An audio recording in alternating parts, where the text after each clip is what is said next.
Guys, I know we're halfway through the year, but we still have 10 or 15 racing trips left in the rest of the year. We've got Charlotte, Denver, Omaha. We've got Cleetus and Cars in Houston, Ohio, New York. So many trips for Streetcar Takeover and the Ice Cream Cruise. So we go on these super long drives. We spend a fortune on hotels, and we can't even bring Holly with us in the truck because, you know, we don't want to make our dog sit in the back of a truck for freaking 20 hours. So we were actually throwing around the idea of getting an RV. I wanted to run it by you guys, see what you think. We'd obviously have to pull our race trailer with it. We don't want anything crazy, not some freaking baller 2018 toter home. But we do want like a decent Class A, maybe something from like 2005 to 2010. One of you guys out there is probably an expert in the field, so we figured we'd throw it out there. Let us know what you think. My email's in the description. I'd love to hear more from you. But for now, enjoy the video. Hell yeah, brother. You're on the Cleetus McFarland YouTube channel. Gosh, people, the Crown Vic sure does look beautiful with this GT500 setup. Think about how much better it's gonna look by the end of today when it's got this beautiful VMP Gen 3 blower on it. Oh my gosh, I'm so excited. Just look at how pretty it is. I don't even want to like dirty it up. We must do what we have to do. We're putting it in the Crown Vic today. We're gonna put that fancy new throttle body on, get this thing all buttoned up, so all we have to do is plug in that harness. We're still waiting on a couple sub harnesses, but we're hoping to get the blower on, get everything wrapped up, wired up, and have this thing running by the weekend. If everything comes in, we'll have this thing started up. We can actually hear this blower make some boost. How freaking awesome would that be? So first things first, we got to pull the belt off. Oh, also today, we are putting on this new balancer. So the 07 GT500s actually came with this ginormous heavy solid balancer. And there's a problem where it was taking the snout of the crank and ripping it off because it's such a heavy balancer. So we got an updated recalled balancer. We're gonna put this on too so that we don't run into that problem, because breaking the crank out of this thing would probably be a little bit of an issue. I love that these things come with a big old belt from factory. So bye-bye to this little stock TVS blower. We're jumping up to the big dog today. Also, guys, I got some fuel rails. I gotta show you those. And we got that new throttle body. Oh gosh, it's all coming together. As far as fuel rails go, guys, check these out. I picked them up for 200 bucks. We've got some billet fuel rail goodness. And I'm really excited to show you guys what we're doing for fuel pumps. Obviously, with all this extra power, we had to step up our fuel system. So we got these rails and we have some sick fuel pumps on the way. So you guys saw us put that fuel pump in the back. We're actually gonna have to pull that whole tank out. We're gonna put a fuel cell all the way in the trunk, have dash 10 lines running all the way up to these billet fuel rails. Gotta make sure that new blower is gonna get all the fuel it needs to make some power. And then what, we're gonna put that blower on your F-150? Possibly. Might have to.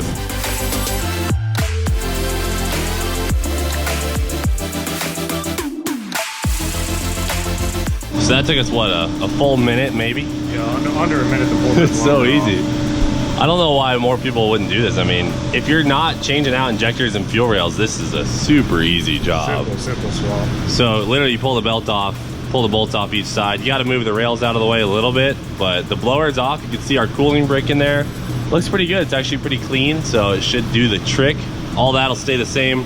We do have some 1200cc fuel injector clinic injectors we're gonna throw in this thing. But let me show you guys this other blower. It's just kind of a little baby. I didn't realize how small this was until we started kind of researching this blower. You know, it definitely gets the job done. We can make around 500 wheel with this, but the VMP blower is so much bigger and badder.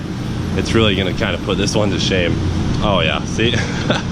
Just the rotor packs inside this thing are much bigger. This is a 2.7 liter. I'm not exactly sure what this is, but man, this VMP, she's a big girl. I mean, even the inlet size comparison on these things, I mean, how much more airflow these blowers actually flow is pretty impressive. Guys, look at how much smaller the inlet is on this blower compared to this one. Plus, we've got that upgraded VMP throttle body. Just look in there. So much airflow. Gosh, dude, this thing's gonna rip. We're gonna have some torque on our hands for sure. So this is a breeze, guys. All we gotta do is literally put this thing back on, bolt it down, put the belt back on. Oh, we do have that 2.6 pulley from VMP2. We'll bolt that on and we'll be pretty much ready to roll. So one thing we have to do before we put the VMP blower on is they sent us this little tool to shave down this little coolant tower. and actually it's right here. Call it the honey badger. The honey badger. So we got to cut this down just so the blower has a little bit more clearance. It's super easy. They gave us a YouTube video on how to do it. Once that is done, the blower literally bolts on and we are good to go. For now, we'll probably just leave these injectors in it. We'll throw the other fuel rails on so we can see what it looks like, but it's gonna look so good. Side note, guys, we're out here trying to do it for Dale with these Ford engines, but we can't get the pulley off because all we have is LS style damper pullers, so we can't get it off. So we got it to move like a ½ inch, and then it was like, hell no, brother. So VMP actually had some longer bolts, some special bolts that'll work with our puller. They're sending those over. So we'll get the damper off tomorrow and then put the new one on. So that'll have to stay for now. Otherwise, we got some of our oiling stuff done. Got some billet parts for that. We got to put our alternator back on once this is all complete, but let's slap this blower on, see how it looks. First things first, let's cut this down. We're gonna seal over the blower for a minute, get a shop vac, make sure we don't get any shards into the cooling area. We don't want those going down in the engine. Then we'll slap that baby on, be ready to rip.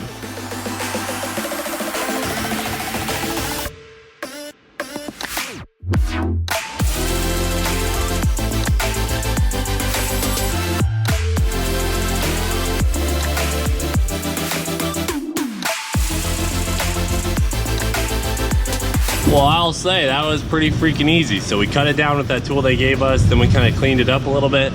We're gonna clean it up a little bit more, but then we are done. We just gotta put that bolt back in and the blower will go right on. Is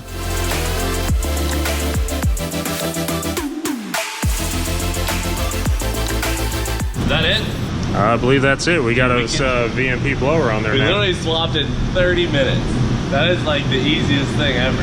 Imagine doing like, I mean, any other power out. That's so easy. It's actually crazy. So bolt it down, put the throttle body on, and we're done, right? I mean, yeah, that's about it. I mean, we got to add the pulley in the front. That's bolt on pretty easy. And yeah, other than that, it's good to go. here's our 2.6-inch snout pulley. Oh yeah, get that baby bolted on.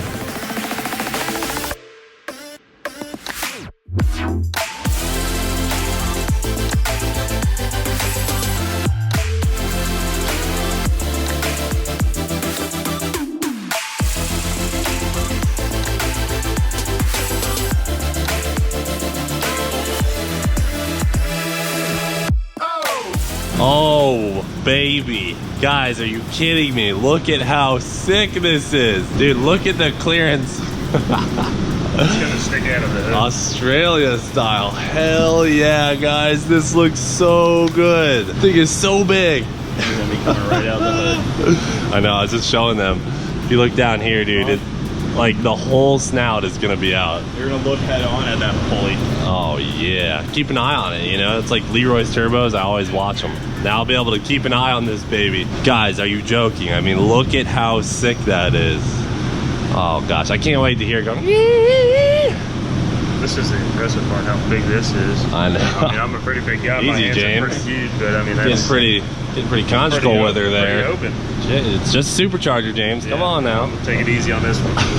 Yes, guys, this is amazing. So we just realized after we bolted the blower down that you have to have the fuel rails on first. Not so much this side, but over here we might be able to sneak it in still, but more than likely we got to pop the blower back off real quick, because we got to get these fuel rails in, bolt them down, and then drop it on. You know, rookie mistakes. We're not Ford guys, so it's all good. But there's a couple things that we had to patch up on the back. So it's got that EGR plug, which is nice. Man, this thing is so nasty though. Gosh, just look at it. Once this is all wrapped up, we can continue on with our wiring and other stuff to get this thing up and running. Okay guys, so for the time being, we slid the fuel rails on, just cover things up, because we won't get our injectors from Fuel Injector Clinic until the end of the week. They look pretty good. James just bolted on the billet throttle body from VMP, looks pretty good. And we are doing a drive-by-wire harness from Holley, so still be drive-by-wire, which is cool. Cooper grabbed our old intake that happened to be in a little accident. It'll buff. It'll buff. We'll definitely get a replacement filter. But VMP did supply us with a coupler, so she's gonna rip. Oh yeah, she's gonna rip. That's so sick.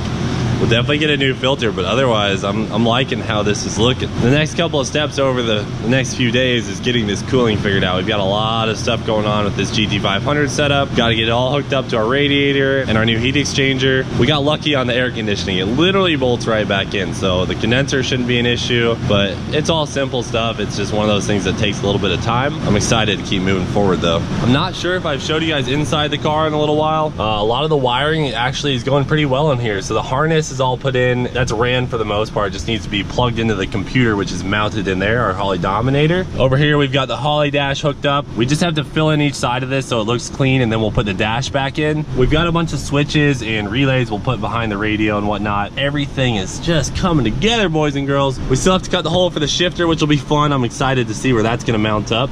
Then we can hard install that center console we got a while ago. Many things to be done this week. So now that that's complete, we're gonna raise up neighbor. I told you guys in a previous episode we were gonna measure for the drive shaft, but there were a couple of things we needed to change on the diff first. So right now we're gonna do that to the diff, measure for our drive shaft, and get that thing ordered so we can have it for this week. Ideally, I want this thing up and running ASAP, so we gotta get these types of things figured out. So guys, we gotta pop this flange off, and then we have to measure from that flange to the seal on here and have the local drive shaft shop make us a drive shaft. Also, we have our transmission mount. One of the guys from ProFab came down and welded one up for us real quick. It's pretty nice. It even has a mount for the e-brake. So we got to cut that hole later today probably, but we're gonna get this measured up. We do have to raise up the rear axle so that it's at stock ride height, and then we can measure it and be good to go. All right guys, so we're gonna end it off there. We're not gonna bore you with the wiring stuff we're gonna be doing the rest of the day. We can't dress the front of the engine yet with the radiator and all of that until we have that damper put on, the new one. So we'll be able to pull that stock one off tomorrow, put the new one on, we'll dress the front of the engine, got some wiring to finish up in the interior, start plugging in the harness, get that drive shaft on Friday, and hopefully have this thing ready to rip. We are racing Leroy tomorrow, so that's gonna take up a bunch of our time tomorrow. We're hoping we can have this thing done by the end of the week. All right, guys, I hope you enjoyed the video. Thanks for watching. Do it for Dale. We'll see you later. Just wanted to throw in a quick reminder for anyone who may have RV details, hit us up, you know. But all right, we'll see you next time.